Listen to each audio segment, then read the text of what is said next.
नमस्कार, आप देख रहे हैं चौपाल समाचार और मैं आपको आज बहुत ही महत्वपूर्ण खबर देने आया हूं। संबंधित है गोपालगंज में चल रहे ऐसे अस्पताल से जिन्होंने फायर एंड सेफ्टी डिपार्टमेंट से एनओसी नहीं लिया है। हाँ, मैं आपको बता दूं कि आज हमारी टीम मौजूद है जो प्रमंडलीय समादेष्टा बिहार गृह रक्षा वाहिनी सारण प्रमंडलीय जो कार्यालय है वहाँ पर हमारी टीम मौजूद है और आज हमारे साथ मौजूद है रजी हसन। इन्होंने एक आंदोलन छेड़ा हुआ है, इन्होंने एक ऐसी मुहिम छेड़ी हुई है जिसमें कि ऐसे अस्पताल जो बेहतर डॉक्टर के साथ नहीं चल रहे हैं, ऐसे अस्पताल जिन्होंने रजिस्ट्रेशन नहीं कराया है, जो ऐसे अस्पताल जिन्होंने एनओसी नहीं लिया है फायर एंड सेफ्टी डिपार्टमेंट से, जिन्होंने स्वच्छता को लेकर जिन्होंने नहीं लिया है एनओसी, तो इस तरह के जितने भी अस्पताल हैं ना, वो अस्पताल जो अवैध अस्पताल कह सकते हैं वो है, उसको पर कार्रवाई को लेकर इन्होंने एक मुहिम छेड़ दी है। और उसको लेकर मैंने आपको पहले भी दिखाया था कि हम लोग गोपालगंज में भी गए थे, वहाँ पर भी जानकारी मिली, सिविल सर्जन से भी हमारी बात हुई थी और उन्होंने भी जो कहा था वो भी दिखाया। और आज मैं आपको बता देने वाला हूँ कि खुशखबरी आ गई है कि जितने भी अस्पताल यहाँ जो अभी हम लोग आए हैं, ये प्रमंडलीय जो कार्यालय है, यहाँ पर कार्यालय प्रमंडलीय समादेष्टा बिहार गृह रक्षा वाहिनी सारण प्रमंडल छपरा, तो यहाँ पर आए हैं। ये प्रथम अपीलीय प्राधिकार के रूप में ये इन्होंने सुनवाई करी है और सारे सर्टिफिकेट को प्राप्त कर लिया है रजी हसन जी ने। ऐसे लोग जिन्होंने रजिस्ट्रेशन कराया है उनका आ गया है और जो नहीं कराए हैं तो ऑलरेडी पता चल गया है कि कौन कौन लोग नहीं लिए हैं, उस पर कार्रवाई होने वाली है और कैसे होगी हम उस पर बात करेंगे। बहुत बहुत स्वागत है आपका। जी नमस्कार। ये जो अभी आपको सूचना मिली है पहले उसी और बता दीजिए क्या खुशखबरी है। फायर एंड सेफ्टी के पूरे सर्टिफिकेट मुझे प्राप्त हो गई है प्रथम अपील सुनवाई में। हाँ। और अब मैं जो इस प्राइवेट हॉस्पिटल जो चल रही है, जो अवैध चल रहा है गोपालगंज में, उस पर अब कंप्लेन करूंगा क्योंकि फायर एंड सेफ्टी सिर्फ 55 का है और प्रदूषण का है 80 और सिविल सर्जन बता रहे हैं कि सिर्फ 46 है। तो इसमें बहुत सा त्रुटियां हैं जो अब सबका कंप्लेन करके जो हॉस्पिटल जो अवैध चल रही है या बिना मानक पर नहीं चल रही है तो उस पर कंप्लेन करके कार्रवाई करने के लिए एक आवेदन मैं देने जा रहा हूँ। जी, तो देखिए मामला ये है कि गोपालगंज में आए दिन गलत तरीके से अस्पतालों का संचालन कर रहे हैं संचालक और लोगों को लूट रहे हैं, मरीजों की जान जा रही है और समस्या इतनी गंभीर है कि छोटे छोटे नाजुक बच्चे जिन्होंने कहते हैं कि ऐसी माताएं जो गर्भवती हैं, जिन्होंने छोटा बच्चे को अभी जन्म दिया है, उसकी जान चली गई, छोटा बच्चा का जान चला गया और इस तरह का ऐसा अराजक स्थिति फैला हुआ है कि इसको देखकर आप लोगों को आश्चर्य लगेगा। आप गूगल कर सकते हैं कि गोपालगंज में होने वाली जो मौतें हैं, अस्पताल में होने वाली मौतें हैं, इस पर कई बार तो यहाँ पर लोगों ने इस पर विरोध भी प्रदर्शन बहुत तगड़े तरीके से किया है और इस तरीके से गोपालगंज में जो है स्वास्थ्य सेवा चौपट हो गई। तो फिर जाकर रजी हसन जी ने जो प्रयास किया है कि सबसे पहले ये देखा जाए कि किन अस्पतालों के पास सर्टिफिकेट है, जिन्होंने रजिस्ट्रेशन कराया है, कौन से अस्पताल है जिन्होंने यहाँ पर जो स्वच्छता को लेकर प्रमाण पत्र है वो लिया हुआ है, कौन से अस्पताल है जो फायर सेफ्टी, क्योंकि यही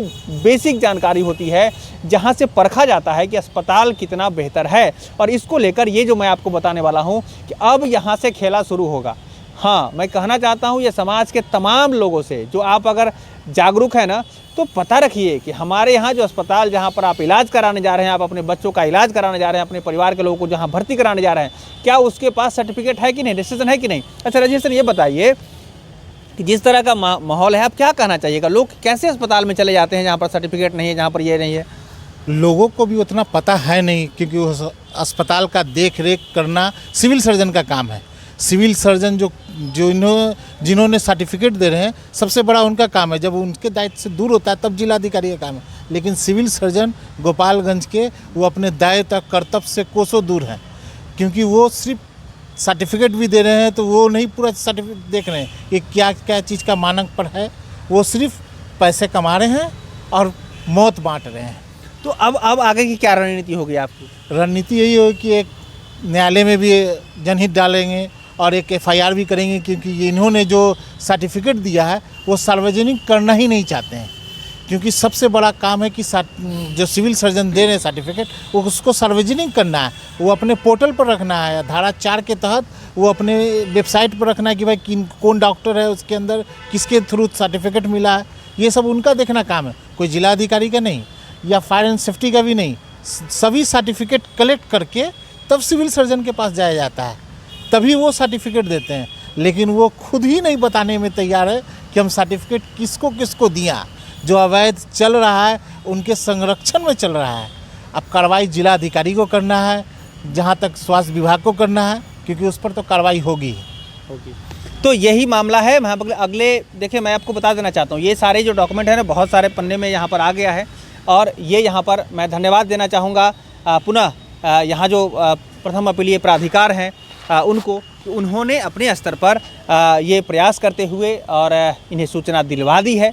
क्योंकि देखा जा रहा है कि जो सूचना आयोग में या फिर आरटीआई के जो मामले होते हैं उसमें थोड़ा सा विलम्ब हो जाता है, तो वो मामला न विलम्ब का रहा और ये कार्यालय प्रमंडलीय समादेष्टा जो हैं, ये प्रमंडलीय समादेष्टा जो हैं, उन्होंने सूचना दिलवा दिया है। तो मैं धन्यवाद देना चाहूँगा तमाम ऐसे पदाधिकारियों को, सूचना पदाधिकारी का, जिन्होंने कि आपने सूचना उपलब्ध करा दी है। और अब जो है दूध का दूध और पानी का पानी हो जाएगा।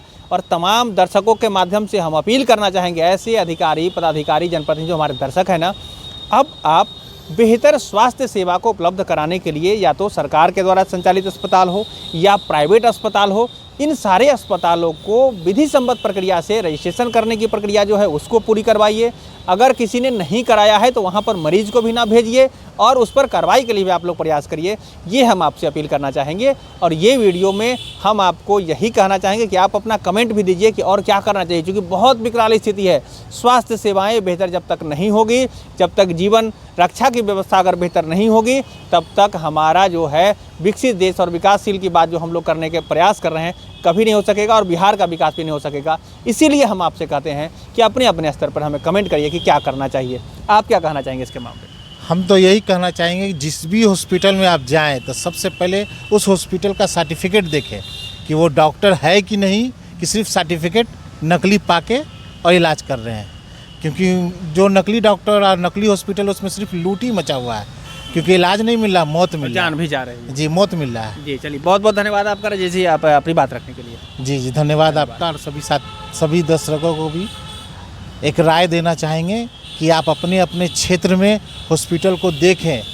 कहीं सुधार चाहते हैं अपने सेहत के लिए, दूसरा का छोड़ दीजिए, अपने सेहत के लिए। जी, तो अस्पताल जो इन्होंने कहा कि आप लोग देखें, समझें और फिर विधि सम्मत प्रक्रिया के माध्यम से उसको ठीक करने का प्रयास करेंगे। क्योंकि यदि अगर अजीज हसन जी इस तरह का प्रयास कर सकते हैं तो आप भी कर सकते हैं।